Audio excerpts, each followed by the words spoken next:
Bonjour, je vais vous parler de la fabrication d'un tambour. Alors, quand on fabrique un tambour, enfin quand je fabrique un tambour, je fais tout moi-même, c'est-à-dire que je vais fabriquer le cadre moi-même. Donc ça commence que je choisis l'essence de bois, je vais choisir l'épaisseur, enfin la profondeur du cadre, je vais déligner ce bois pour ramener, je vais faire des plaques de bois. Et après, je vais découper des pans, parce que les cadres que je fabrique, c'est un polygone en fait, c'est un assemblage de pans collés. Après, je vais arrondir, en fait, je vais casser les angles, je vais l'arrondir à la ponceuse à bande, voilà, sur table. Donc ça, c'est pour la fabrication du cadre.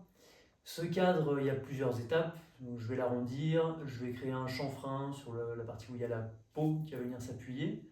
Ce chanfrein, je fais en sorte qu'il soit le plus fin et le plus doux possible, donc le plus arrondi pour ne pas blesser la peau au moment de la tension. Je vais également poncer l'intérieur du cadre, les pans, pour rendre ça plus joli, plus esthétique, pour éventuellement retirer les traces de colle qui pourraient rester. Et je vais finir le ponçage par un grain fin pour la finition tout simplement, hein, pour avoir un rendu le plus doux possible. Voilà, on va chercher de la douceur dans la fabrication du cadre. Ensuite, il y a deux manières de faire. Sur les stages, on va cirer le cadre pour pour lui donner du brillant, voilà. Et sinon, je peux aussi, moi, à l'atelier, l'huiler, voilà, lui passer de l'huile dessus pour faire ressortir le bois, le rendre brillant, le protéger de l'humidité.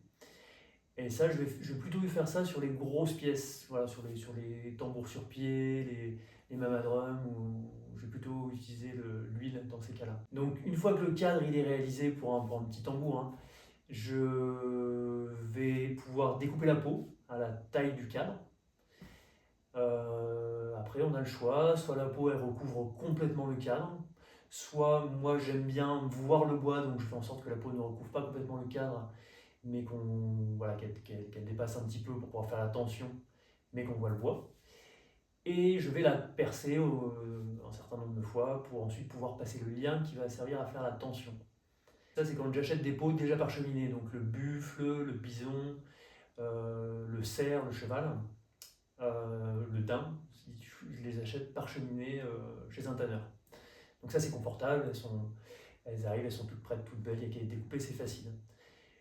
Pour autant, comme on est dans un village des Hautes-Alpes, qu'on a à cœur d'être dans un circuit court, d'être cohérent avec des valeurs de moins consommer ou consommer intelligemment, j'ai vraiment à cœur, on a à cœur avec Natacha d'utiliser le plus possible de ressources locales. Et comme on a des chasseurs dans le village qui jettent les peaux des animaux qui chassent, les cerfs, les chamois, les sangliers, même si je n'ai pas encore essayé le sanglier, mais enfin voilà. Quand je peux, je récupère ces peaux et je les parchemine moi-même. Donc c'est-à-dire que j'écharne la peau, je retire la viande qui reste, je vais la gratter, je vais retirer les fascias, je vais la saler, je vais l'étirer sur un cadre. C'est long, c'est fastidieux, c'est pas confortable, ça pue. Mais c'est important de ne pas gâcher cette ressource qui est là dans le village. Ça permet aussi d'avoir un lien fort avec l'animal et d'être cohérent dans une démarche, dans notre démarche, en fait d'assumer pleinement la démarche, comme pour la fabrication des cadres. La différence entre les peaux parcheminées que j'achète chez le tanneur et les peaux que je récupère, que je tanne moi, c'est que dans le premier cas, c'est des peaux d'animaux qui sont élevés pour leur viande. Donc la peau, c'est aussi considéré comme un déchet, mais là, c'est le tanneur qui les récupère. Et moi, les peaux que je récupère moi, chamois, cerfs, ce sont des animaux sauvages. Et donc, il y a pas du tout, on n'a pas du tout la même énergie quand on fait du tambour derrière. C'est important pour nous d'assumer aussi cette partie-là du travail qui est la moins fun, hein, qui est la moins confortable, qui est longue, qui est fastidieuse, mais qui nous permet d'avoir un lien extrêmement fort avec ces tambours-là en peau sauvage. Donc la peau, quand je la travaille moi depuis le début, il y a plusieurs étapes, contrairement à quand je la prends chez le tanneur.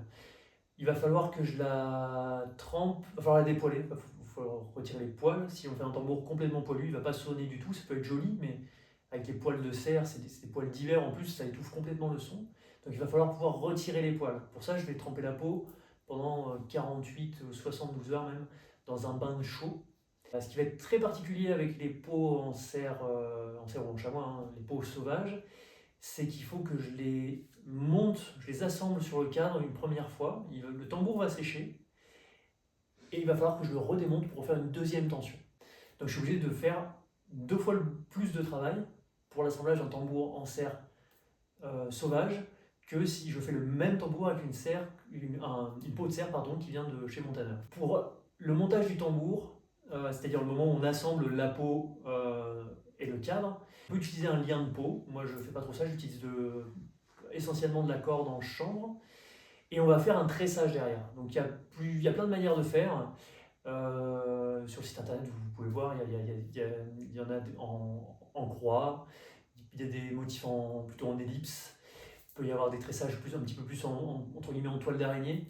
Ça dépend des envies de chacun, des goûts de chacun. Voilà, il y a une infinité de possibilités et c'est aussi ça qui est chouette. Une fois que le tambour est assemblé, voilà, la peau elle est mouillée et le tambour il va mettre encore 24, 48, même 72 heures avant d'arriver, le temps que la peau sèche. Et ça peut être un processus, ça va dépendre de la météo hein, forcément. Donc si vous venez faire votre tambour avec nous, au moment où vous repartez, il faut savoir que votre tambour il sonne pas encore. Et vous découvrirez son son plus tard. Ça fait partie aussi du jeu, cette impatience de rencontrer son tambour et le son qu'il a. Mais le tambour tout seul, ça n'existe pas. Enfin, en tout cas, pour le tambour chamanique, il va toujours avec sa maillotche. Et donc le tambour ne va pas sans sa maillotche. Quand vous venez faire votre tambour dans les stages de fabrication, il faut savoir que vous faites aussi votre maillotche. Et du coup, dans la vidéo que vous venez de voir, vous m'avez vu créer ce tambour-ci, voilà, qui est en cours de séchage pour l'instant. Vous voyez, il ne sonne pas encore. Voilà, en peau de serre sauvage, de Barcillonnette.